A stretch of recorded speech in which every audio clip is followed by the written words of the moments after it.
Charm's mission is to create a community that cares about a healthy and sustainable environment, to educate people that everything in your home possibly has another life or someone else could use it before you just throw it away. Okay, we opened in 2015, and the first year we had 5,000 visitors. 2021 we had 62,000 visitors, which is overwhelming, but so exciting to think that that many people really want to do the right thing. They just need the opportunity to do it. Education is really the key to making all recycling work. And here, the way we've set up the stations for each material, we try to provide information with each station to help people understand why you should do this, where it goes, what happens to it.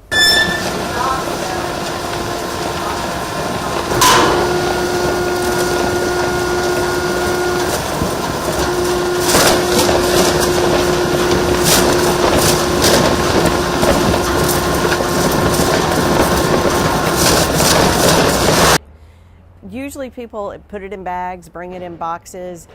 We get a lot of emails, do you take this? Our website is pretty detailed by material, what we take, and then actually what happens to it. We get a lot of wish cyclers that bring things that really just cannot be recycled, things like pillows or undergarments, things that are human, the PPP, all of those things that may have virus on them, those really cannot be recycled. But hopefully we can educate people that that's the only thing that can't be recycled, that other things in their home can be.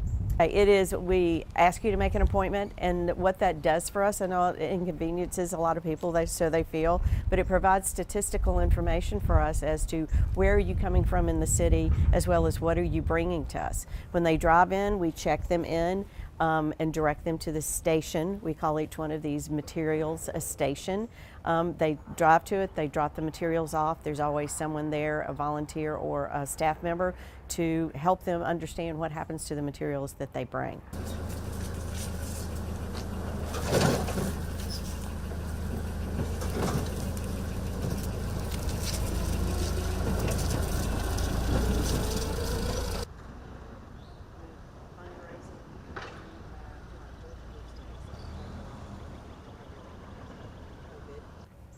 Styrofoam is one of the, during COVID, we all had so much styrofoam from takeout food. Fortunately, we do have an outlet to recycle styrofoam. When you bring it here, it's actually physically blown up, recompressed, and sent to make insulation right here in Atlanta. CFL bulbs and fluorescent tubes actually have mercury powder in them. So if you've ever dropped one, you see a little poof, that is actually mercury powder. We have a machine here that is very antiquated. You actually feed these tubes into it. It breaks the glass and the metal, it drops to the bottom, and it has a vacuum cleaner that sucks up that mercury powder. We send the entire package to a company and they remake the CFLs and fluorescent tubes out of this material. Smokers can actually help. We do take cigarette butts and they're sent to a company that shreds them, and they get all of the plastic fibers out and they mix it with other plastic and make outdoor furniture.